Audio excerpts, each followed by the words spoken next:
Over 26,000 years, Sith philosophy changed as much as the galaxy around it. Some Sith chased immortality, others built empires. A few turned inward, seeking truth in pain, death, or silence. But always, there was belief about what the dark side meant and what it was for. Not every Sith wanted the same thing, but each left a mark on how power, passion, and purpose were understood. Ajunta Pall. Long before Sith meant an order, it was a species, until Ajunta Pall arrived. Once a Jedi Master, Pall was brilliant and defiant. He pursued forbidden knowledge, Force alchemy, ancient rituals, and the manipulation of life itself. The Jedi Council feared what he uncovered and rejected his path, so he walked away. The schism became war. During the 100-Year Darkness, Pall and his followers broke from the Order, seeking a new way to wield the Force, one shaped by passion, instinct, and raw truth. When the rebellion failed, exile led them to Korriban. There, among the Sith people, Pall was seen as a god. He accepted their reverence and reshaped their dark religion into something structured. The Sith, as an order, were born. At the heart of Pall's creed was a belief in earned dominance. Strength was the right to rule. He built a society where power was both weapon and virtue. The weak served and the strong were expected to ascend. Pall's sword, forged through Sith alchemy, symbolized that philosophy. Power could be created, not inherited. The Force could be bent, refined, reshaped. He rejected the Jedi's ideals. Instead of harmony, he pursued change. Change of the self and of the galaxy. From that vision came the first Dark Lord of the Sith.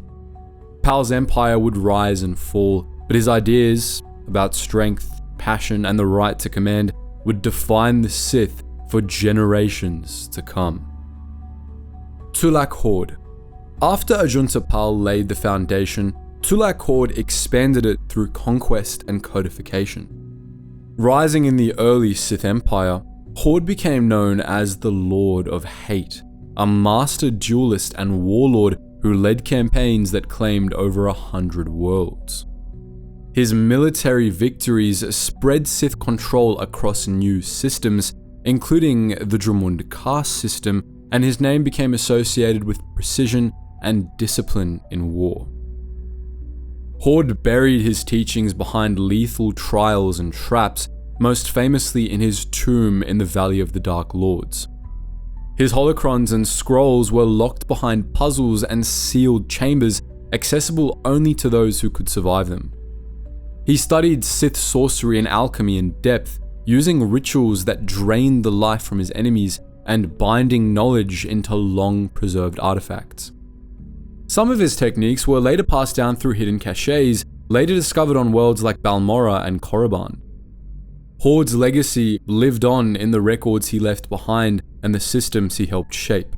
The challenges he created, the knowledge he preserved, and the standards he enforced became part of Sith tradition for generations.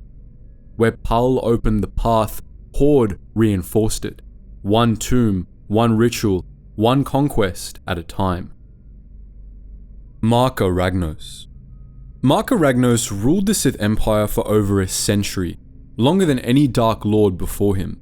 His reign held the Empire together through force, intimidation, and careful control of rival factions.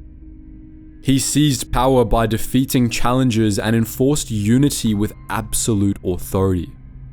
The Sith remained competitive beneath the surface, but Ragnos managed that tension by keeping power in check. No rival was allowed to grow too strong. He used fear and influence to maintain control, allowing conflicts to simmer without letting them boil over. The Empire endured through a mix of dominance and political discipline. Ragnos led campaigns to secure Sith borders and crush external threats, but toward the end of his life, he halted further expansion. He focused on consolidation. fortifying territory rather than risking it on new wars. He measured strength by longevity, not reach. His death created a vacuum though. With no clear successor, factions emerged, among them Naga Sadow and Ludo Kressh, each claiming the right to lead. Their power struggle would eventually ignite the Great Hyperspace War and shattered the stability Ragnos had maintained. Still, Ragnos left a lasting mark. He ruled through presence and pressure, not alliance. His ability to maintain order without being overthrown became a standard few could match. After him, no one held the Empire together the same way. His death marked the end of unity and the beginning of internal collapse. Naga Sadow. Naga Sadow saw caution as weakness and isolation as failure. He rose in a period when the Sith Empire kept to its borders, ruled by a conservative council that preferred secrecy over expansion. Sadow rejected that entirely. To him, the Sith were meant to take the galaxy, not wait for it. He seized power by exploiting fear, staging a crisis, provoking the Jedi and using it as a spark for the Great Hyperspace War. He promised strength, destiny, and dominance while the rest of the council warned of disaster. Sadow built war fleets and weaponized star systems. He used Sith sorcery to project phantom armies, turning illusion into a tactical weapon. His strategy wasn't subtle.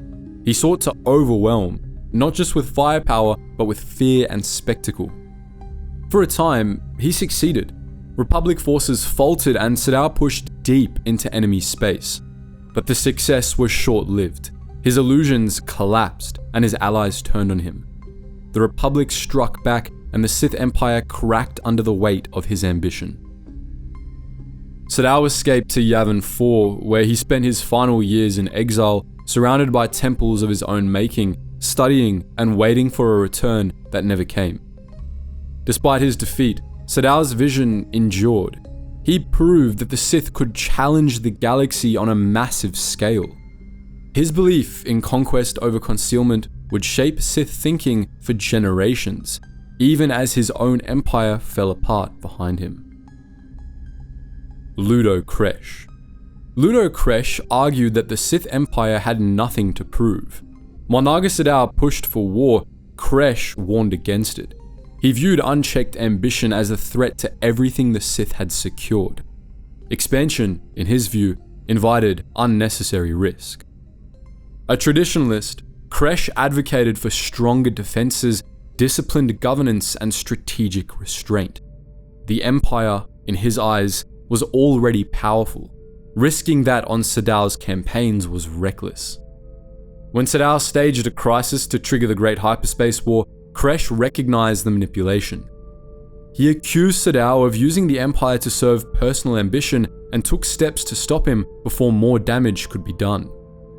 Kressh struck first, launching an assault to remove Sadow before the conflict escalated. He was killed in the fighting that followed, one voice drowned in the storm he tried to prevent. His fears were confirmed in the aftermath. Sadow's war collapsed, and the Sith Empire with it. Kressh is often remembered as Sadow's rival, but his position was grounded in principle.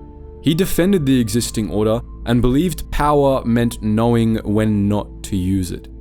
His death marked a turning point in Sith politics. After Kressh, ambition no longer met resistance.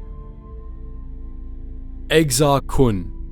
After the fall of the old Sith Empire, the dark side endured in fragments, hidden in tombs, holocrons, and half-forgotten rituals. Exar Kun emerged nearly 1,000 years later, trained as a Jedi but drawn to what the Order refused to teach. His curiosity led him to forbidden texts and Sith artifacts. Eventually, he uncovered a holocron that connected him to the spirits of the ancient Dark Lords. What he learned reshaped his beliefs. Kun came to see the Jedi as gatekeepers, unwilling to confront the full nature of the Force. He believed that the Sith had been silenced, not defeated, and that their knowledge still held relevance. He studied Sith sorcery and combined it with Jedi discipline, mastering soul binding, alchemy, and ritual power. With Ulic Qel-Droma and other defectors, he created the Brotherhood of the Sith and launched the Great Sith War. The conflict devastated the Republic and brought the Jedi to the edge of collapse. Kun set out to create a new Sith movement, one based on power, conversion, and ideology, not inheritance or tradition. Though eventually defeated in body, his presence remained.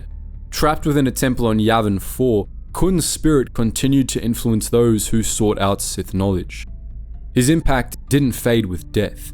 Exar Kun marked the point where Sith philosophy moved beyond Empire. It became a doctrine that could survive without armies, through ideas carried by those willing to embrace them. Darth Revan. Revan emerged from the Jedi Order during one of the Republic's darkest chapters. In the Mandalorian Wars, he defied the Council and led a campaign that turned the tide. During the final stretch of the conflict, Revan and Malak pursued the Mandalorians into the unknown regions, where they encountered the Sith Emperor Vitiate and were subjected to subtle mental conditioning. When they returned, they did so under the dark side's influence. Drawn into ancient Sith teachings, Revan reworked the tradition to suit his design. His philosophy emphasized power through discipline and clarity. He rejected Jedi compassion as weakness, though elements of strategic altruism remained. His larger aim was to unify the galaxy in preparation for a greater threat. His forces included fallen Jedi, dark side acolytes, and officers loyal to his vision. Though not bound to a strict code, his later holocron laid out a model of limited succession, one master, one apprentice, as a corrective to Sith infighting. This proto-rule of two would later shape Bane's reforms. He viewed the Jedi as complacent and saw conflict as necessary to break stagnation. His war against the Republic was built on the belief that peace allowed corruption to thrive and that only through decisive control could the galaxy be made strong enough to resist what was coming. His empire collapsed with his capture, but his ideas endured. Revan's influence continued through holocrons and dark side sects, shaping Sith thought long after his name faded from history. Darth Malak. Malak followed Revan into war, but he never shared his master's depth. As an apprentice, he adopted the structure and ambition of Revan's Sith teachings, but his methods lacked subtlety. Where Revan used war to shape systems, Malak used it to break them. Power, to him, was absolute and unquestioned. When the chance came, he took it. Malak ordered an attack on Revan's flagship, seized control of the Sith forces, and declared himself Dark Lord. From that point on, his campaign became one of pure destruction. The Starforge, an ancient factory fueled by the dark side, became his center of power. It produced fleets and soldiers in endless supply, which he turned against the Republic without restraint or hesitation. Malak's rule was defined by brutality. He enslaved Jedi, exterminated dissent, and turned captured Force sensitives into tools of war. Planets were razed. Resistance was met with annihilation. His focus never moved beyond conquest. He discarded philosophy and refinement. His actions revived the oldest Sith instinct, to conquer through fear and force alone. What Revan had shaped into a doctrine, Malak reduced to violence. In the end, he was defeated by the very Jedi who once stood beside him. Malak left no movement, no ideology, no legacy of thought, only the aftermath of his campaign. His rise didn't carry the Sith forward, it paused everything but destruction. Darth Sion. Darth Sion's power came from pain that never ended.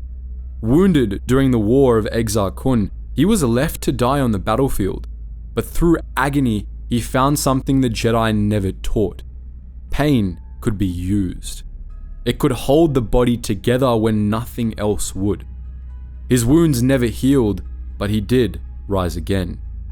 He lived shattered and scarred, bones splintered, skin torn, nerves in constant pain, yet he walked. And with each breath, he fed his hatred. Sion became the Lord of Pain, kept alive by sheer will. He didn't pursue transformational mastery. His focus was survival, not progress, persistence. He fought alongside Revan's Sith and later joined Darth Traya and Darth Nihilus in the Triumvirate. Together, they hunted the Jedi, but Sion's war was personal. To him, the Jedi's denial of pain was proof of their weakness. Every Jedi he killed reinforced that belief. Sion didn't seek empire or legacy. He endured because others couldn't, and that endurance gave him purpose. Within the Triumvirate, he became something else entirely. Not a strategist or a ruler, just a force that refused to die, driven by pain and sustained by hate. Darth Nihilus.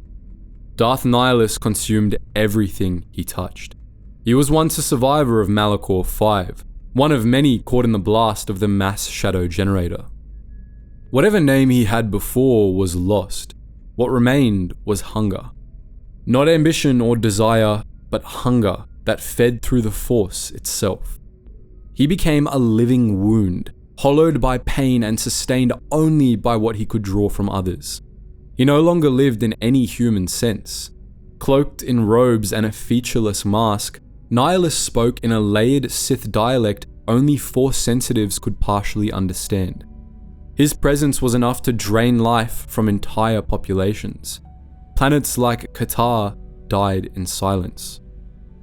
Nihilus joined Darth Traya and Darth Sion in forming the Sith Triumvirate.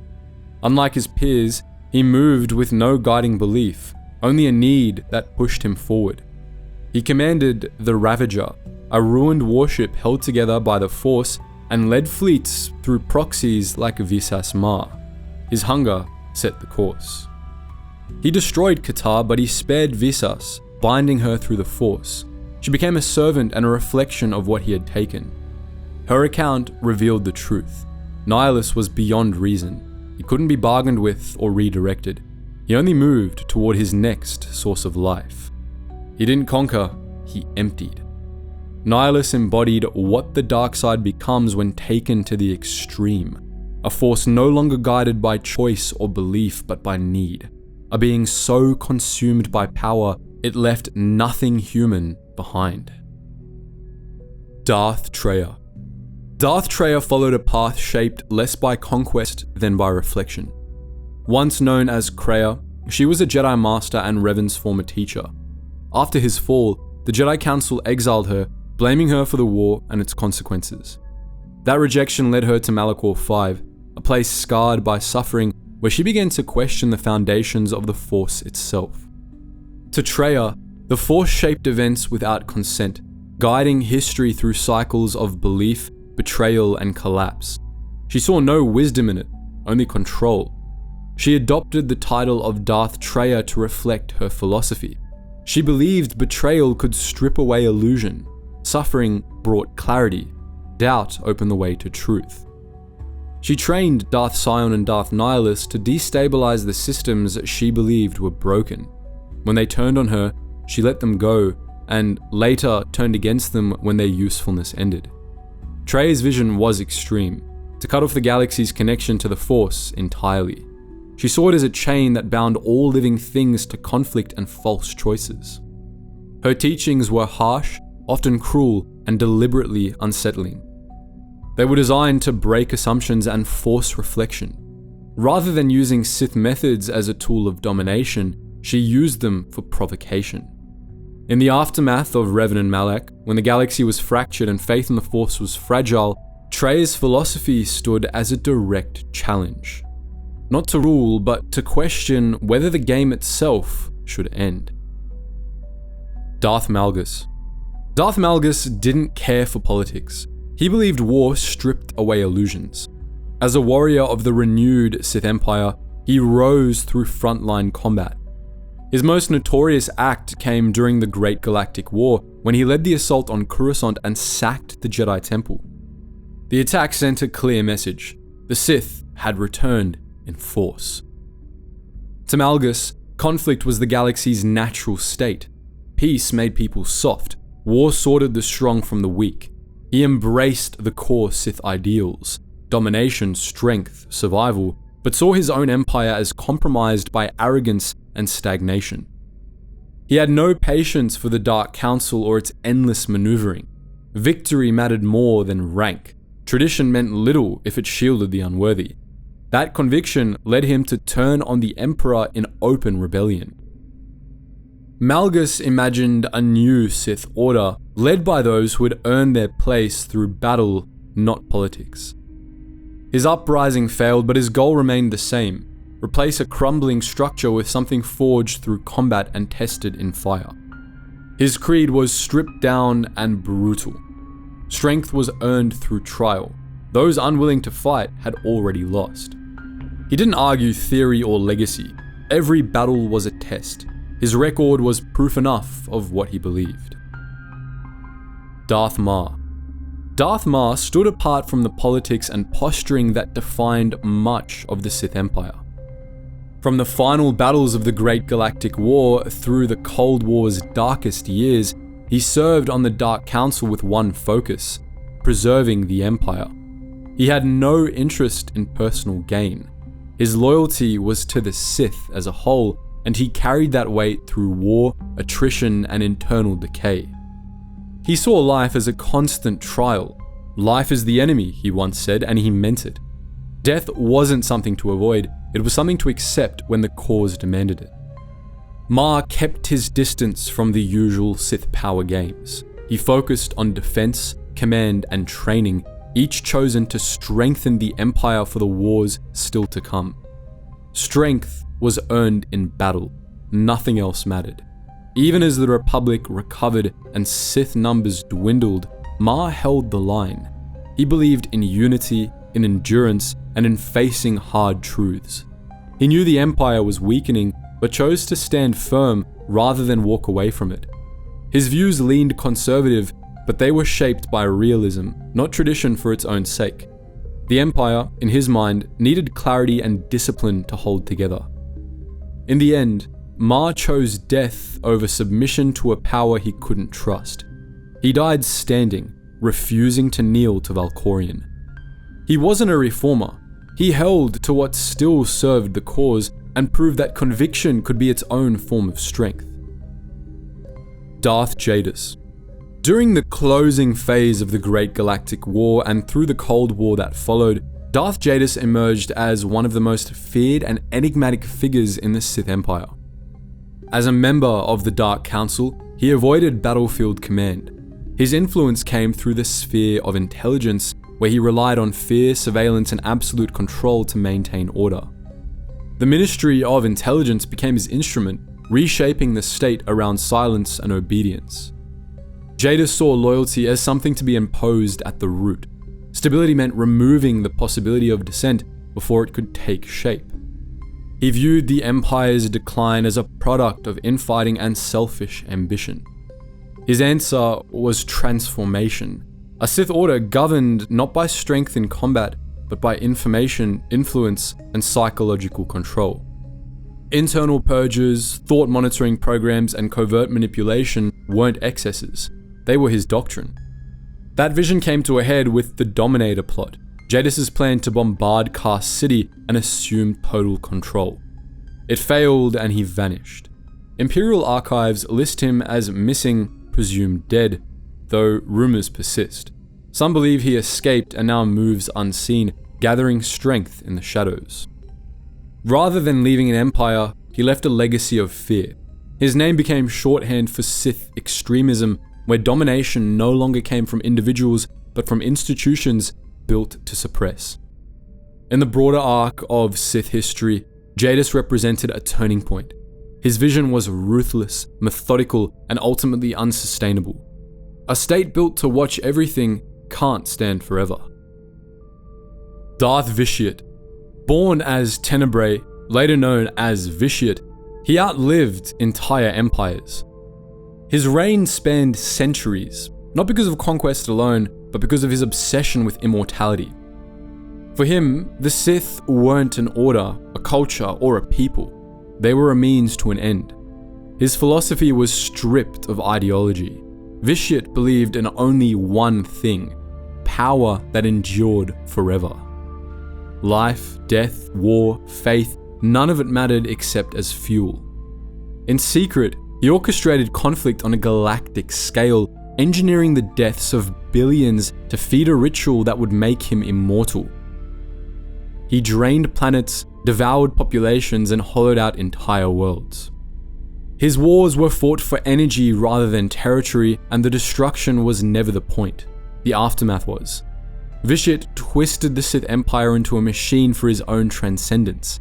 Unlike the traditional Sith, who craved dominance or revenge, he sought erasure of will, of life. His vision was so vast that even the Dark Council served him without understanding the true purpose behind his silence. Later, as the Eternal Emperor of Alcorian, his methods evolved, but the goal never shifted: consume enough to escape mortality itself. Vitiate's legacy was far from an empire.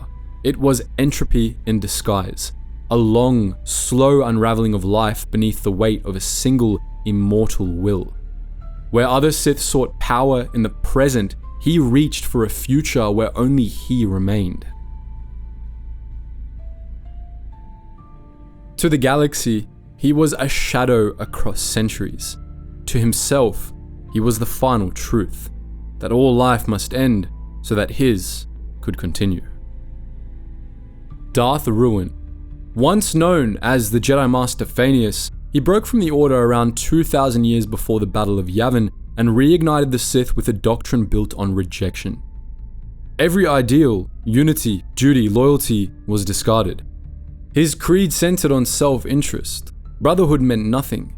Power served only one purpose, his own. He lured other Jedi to his cause with promises of freedom and plunged the galaxy into the new Sith Wars.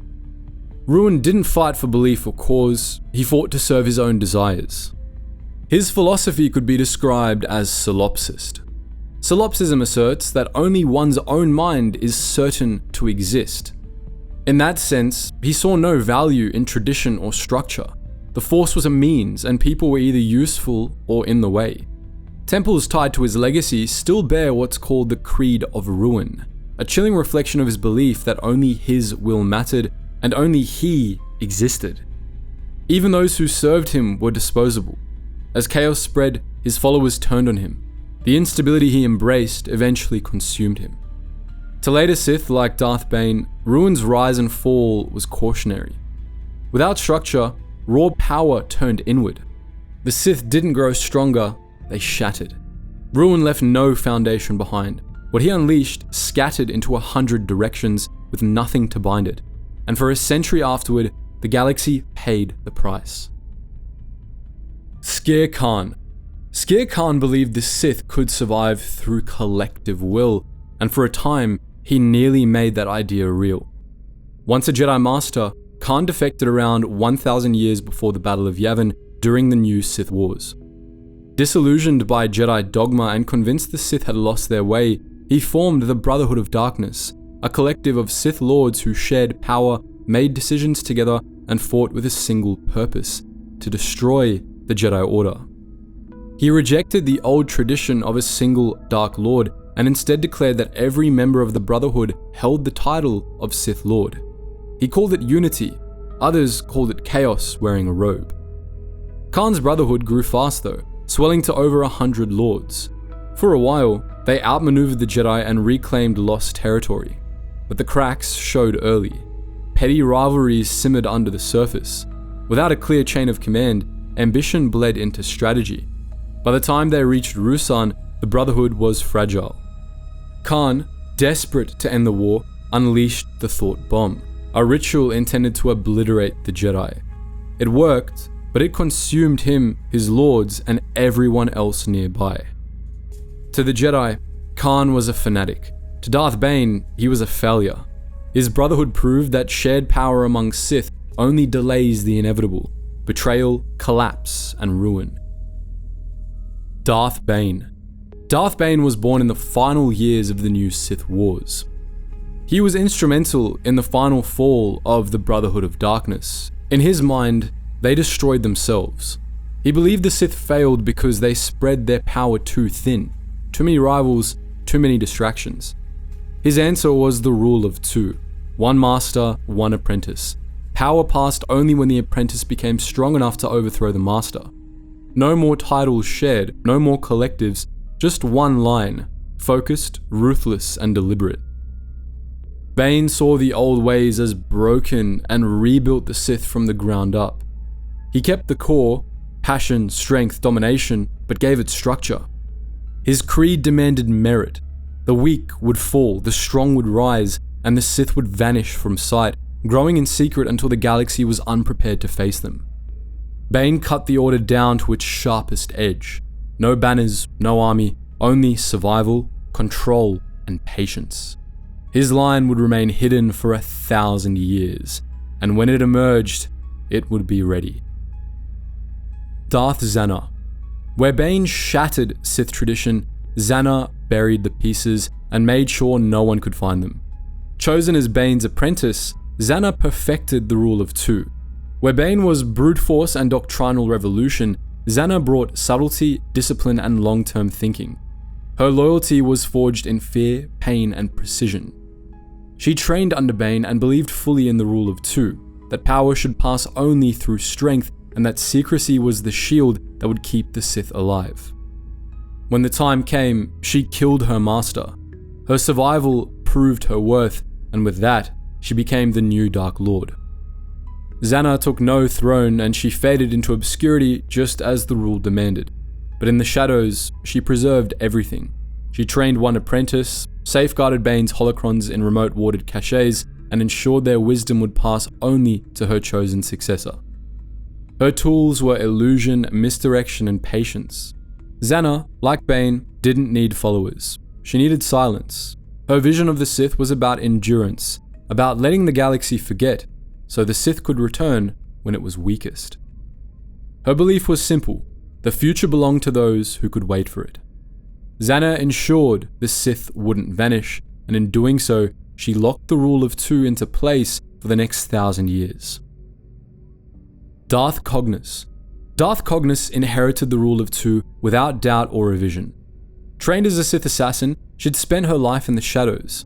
When she succeeded Darth Zannah, she embraced the Bane lineage with absolute clarity.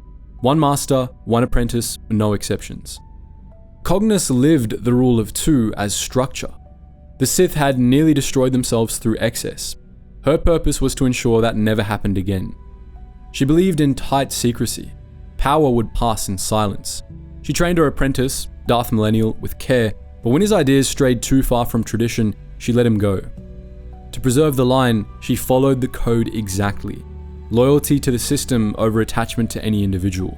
She later took another apprentice, one lost to history, to keep the line intact. Her legacy is often overlooked because it left no scars, but that was the point. She preserved the Sith through quiet, deliberate action. Her impact was in continuity. Cognus practiced doctrine precisely and without ego, and because of that, the line survived. Darth Millennial. Darth Millennial was the first crack in the line. Trained by Darth Cognus, he inherited the rule of two but didn't believe it was enough.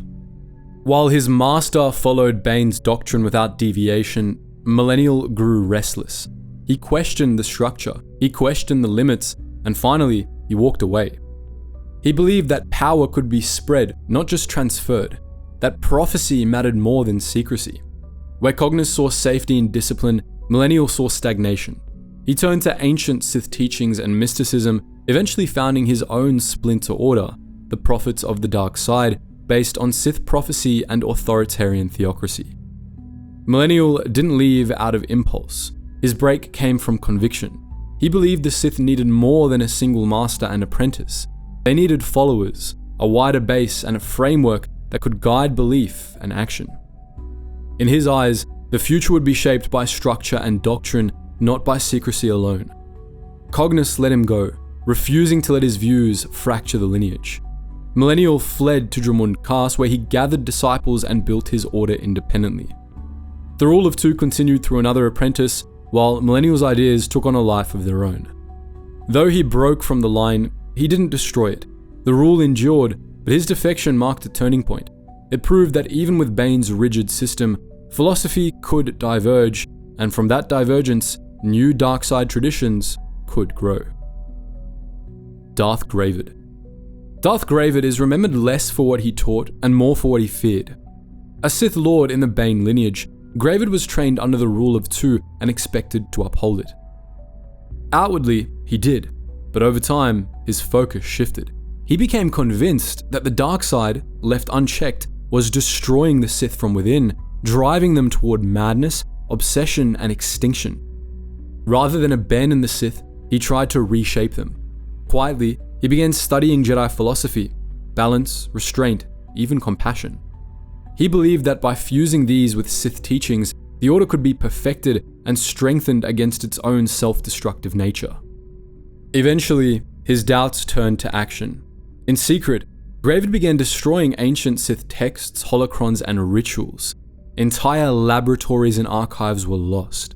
He believed that if the darkest knowledge was erased, the future of the Sith could be preserved on different terms. His apprentice, Darth Sion, discovered the betrayal and killed him before the purge could be completed, though she lost an eye and an arm in the duel. Gravid's fall didn't end the rule of two, but it shook its foundations. The damage was severe enough that it took generations to recover. He was a believer who had lost faith in what he inherited. His legacy became a warning that even alone, in secrecy, the Sith weren't immune to collapse from within. The rule of two could control succession, but it couldn't always control belief. Darth Tenebrous. Darth Tenebrous approached the Force like a formula, something to measure, manipulate, and eventually master. Another product of the Bane lineage, he inherited the rule of two, but his focus was forward. He had little interest in the ancient traditions or emotional conflict. Instead, Tenebrous studied the Force as a system. He believed destiny wasn't written, but modeled, something to calculate, forecast, and influence. He approached midichlorians through experimentation, exploring how the Force interacted with life at a cellular level. These studies led him to believe that Sith power could be extended, even preserved indefinitely. For Tenebrous, understanding the mechanics of the Force mattered way more than invoking it through passion. He saw emotion as a tool, but not the foundation. Where earlier Sith fed on rage or fear, Tenebrous valued control, prediction, and clarity. He began to shift the Sith identity from mystics and warriors into something closer to bioengineers and theorists. His legacy ran deeper than a single apprentice. He seeded a new strain of Sith thought, one that believed knowledge wasn't just a means to power, but power itself. His teachings directly shaped the mind of Darth Plagueis, who would take Tenebrous's ideas further toward mastery over life and death. Tenebrous died in accordance with the rule of two, killed by his apprentice. Darth Plagueis. Trained by Darth Tenebrous, he absorbed his master's focus on midichlorians and precision, but channeled it toward one singular obsession: mastering death. Plagueis believed the Sith had spent too long chasing power through conflict. Real power, in his view, came from understanding the Force at its most fundamental level, its ability to create and sustain life. He studied regeneration, manipulated cells, and conducted experiments in secret. Through the Force's living aspect, he aimed to extend life indefinitely and eliminate the root of fear: loss. If death could be removed from the equation, so too could the desperation, rage, and failure that plagued the Sith for generations. Plagueis believed he could become the final master in the line. No more succession, no more betrayal, just knowledge, preserved across eternity. But that vision ended in silence. While he worked toward immortality, his apprentice was already planning his end. Darth Sidious struck while Plagueis slept, fulfilling the rule of two and proving that the chain of ambition couldn't be undone by science alone. What Plagueis left behind was a threshold the Sith had never crossed, using the Force to manipulate the core mechanics of life itself.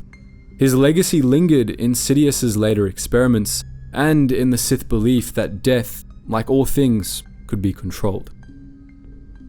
Darth Sidious. Darth Sidious completed the Sith legacy. As the final product of Bane's rule of two, Sidious studied every Sith doctrine and executed them perfectly. Manipulation, betrayal, secrecy, domination. These were his bread and butter.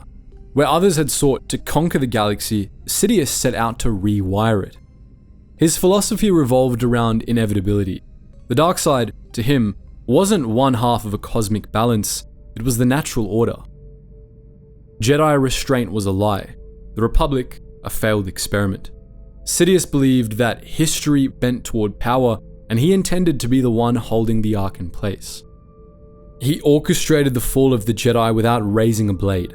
As Palpatine, he led the Republic, and as Sidious, he manufactured its enemies. The Clone Wars were his creation, carefully designed to erode public trust, justify militarization, and draw the Jedi into their own undoing. Conflict, for Sidious, was never chaos. Every step, Order 66, the rise of the Empire, the erasure of the Jedi, was a move on a board he had rigged from the start. He wanted a galaxy remade in the image of Sith control, visible, permanent, and absolute. Where past Sith ruled through fear or strength, Sidious embedded his power in law, bureaucracy, and institutional loyalty. His control was constructed by design. Darth Maul. Darth Maul was forged to be a weapon, and he never stopped being one. Raised and trained in secret by Sidious, Maul was created with a singular focus: hatred. Though Sidious schooled him in some covert tactics, Maul's primary conditioning focused on combat and rage. He wasn't taught to rule, he was taught to kill. His entire philosophy was built around vengeance, first against the Jedi, then against anyone who betrayed or defied him. When asked what drove him, his answer was clear: only my hate matters. Maul didn't theorize about the Sith legacy or attempt to reform it. He simply embodied one pure element of it: raw, reactive fury. Even after being discarded by Sidious, he returned, but he returned to burn everything that had cast him aside. After his apparent death, he built the Shadow Collective and briefly ruled Mandalore, but every scheme still revolved around personal vengeance. His criminal empire became fuel for his rage. In the Sith lineage, Maul was an anomaly. Not a builder or a schemer, but a survivor driven by one note struck too hard and left echoing. Count Dooku. By the final years of the Republic, the Sith no longer wore armor or ruled from thrones. They operated through politics, shadows, and control. Darth Tyrannus, or Count Dooku, was a reflection of this shift. He was shaped by disillusionment. Once a respected Jedi Master, Dooku left the Order after years of watching the Senate decay and the Jedi Council ignore it. To him, the galaxy was failing, and only a strong, centralized hand could save it. Sidious gave him that vision. Under the name Tyrannus, Dooku became the architect of the Separatist crisis, recruiting systems to secede, building droid armies, and preparing the stage for galactic war. Dooku merged Jedi discipline with Sith ruthlessness. He believed in order, but not the Republic's version. He admired strength, but not chaos. He viewed the Jedi as too dogmatic and the Senate as too weak. In the Sith, he found the tools to correct both. He wanted to remake the galaxy. Dooku's Sith identity was shaped by the failures he saw firsthand. His pragmatism defined him. He supported whatever served his vision, whether it meant war, deception, or assassination. Dooku wasn't the monster the galaxy expected. He was something more dangerous. Calm, principled, and willing to betray everything to save what he believed was worth preserving. Darth Vader. Darth Vader was the embodiment of conflict within the galaxy and within himself. Born Anakin Skywalker, he was a Jedi Knight shaped by fear. Fear of loss, fear of failure, fear of own limits. That fear eventually turned into anger, violence, and surrender. Sidious preyed on his fear of Padme's death, promising knowledge to save her if Anakin became his apprentice. He accepted it. His Sith creed was built around obedience, strength, and punishment. Vader enforced the Emperor's will with unrelenting brutality. He hunted survivors, crushed dissent, and served as the face of the new Sith Order, one where terror replaced tradition. To him, power came through domination, and loyalty was a duty, not a virtue. But Vader was never fully erased. Shadows of Anakin remained. His attachment to Padme haunted him, and his bond with Luke rekindled something deeper. Unlike most Sith, Vader's belief system never settled. It fractured. He upheld Sith ideals of rage and rule, but lived with the weight of everything he lost to achieve them. In the end, Vader did what no Sith before him had done. He turned against his master, not for power, but for compassion. His final act broke the cycle, not because he stopped being Sith, but because he remembered what came before it. Vader's philosophy was fear-born, power-wielding, and ultimately self-destroying. Darth Jadus. The Legacy era marked a shift. With the Jedi Order restored and the galaxy rebuilding, open Sith power became harder to detect. Instead, new Sith rose from within, from Jedi who believed peace demanded control and that compassion could be too slow to save a broken galaxy. Jacen Solo, once the grandson of Anakin Skywalker and a celebrated Jedi Knight, became Darth Jadus through this exact transformation. Shaped by trauma in the Yuuzhan Vong War, Jacen began to believe that the Jedi way, restraint, diplomacy, and balance was no longer enough. He saw instability everywhere, weak leaders, fractured alliances, fragile hope. To him, the only solution was order through force. His philosophy was utilitarian to the core. Every act, no matter how cruel, was justified by the peace it might secure. He occupied and brutalized entire worlds, bombarding Kashyyyk and turning Corellians, torturing dissenters, while insisting such measures would save the galaxy. Jadus didn't revel in darkness, he rationalized it. That's what made him so dangerous. He weaponized morality against itself, arguing that tyranny was a necessary evil. In the broader Sith tradition, Jadus stood apart. He saw power as a burden, a duty, but in chasing peace through fear, he became indistinguishable from the evil he thought he could contain. Darth Krayt. By the time of Darth Krayt, the Sith had re-emerged, but this time not in hiding. They came in full view, rebranded, reorganized, and ready to rule. A former Jedi named Asharad Het, twisted by exile and war, Krayt believed the Sith couldn't afford secrecy anymore. In its place, he declared the rule of one, not one master and one apprentice, but one will, his own, commanding an entire order. The one Sith was his creation. Hundreds of Sith operated under his authority, bound by obedience to a shared destiny. Krayt saw the Sith as an empire to expand, openly and permanently. He revived ancient rituals, gave the Sith a visible hierarchy, and pushed to restore them as a galactic ruling class. Where Bane had focused on survival, Krayt focused on dominance. The galaxy didn't need to forget the Sith, it needed to submit to them. Krayt was adaptable, but his core belief remained fixed. In Krayt's view, the Sith had failed because they warred among themselves. True strength would come from unity under his singular will. Under Krayt, the Sith became a movement, an army, a government. His ideology was authoritarian and absolute. He demanded loyalty, erased dissent, and reshaped Sith identity into a collective mission to rebuild their legacy under him alone. Darth Jarjar. The real master of the Sith, he pretended to be as unintelligent and crazy as he could be, letting the entire galaxy believe him to be incapable of complex thought. In reality, he played everyone like a fiddle. He set the stage for the fall of the Jedi by setting in motion the events that led to the fall of Qui-Gon Jinn, and he set the stage for the rise of the Empire by calling for emergency powers to be placed upon Supreme Chancellor Palpatine, the secret Darth Sidious. Coming from Naboo, his rise to the forefront of Sith strategy is intertwined in his close proximity with the aforementioned Sidious. They were always in close communication, and he allowed his apprentice to seize power, fulfilling the Sith Grand Plan, all while not being suspected of anything. He is by far the greatest Sith, so make sure you put some respect on his name. Just kidding, but if you made it this far, you're a legend. As always guys, thank you so much for watching. Let us know who your favorite Sith is in the comments section below, and I hope to see you in the next video.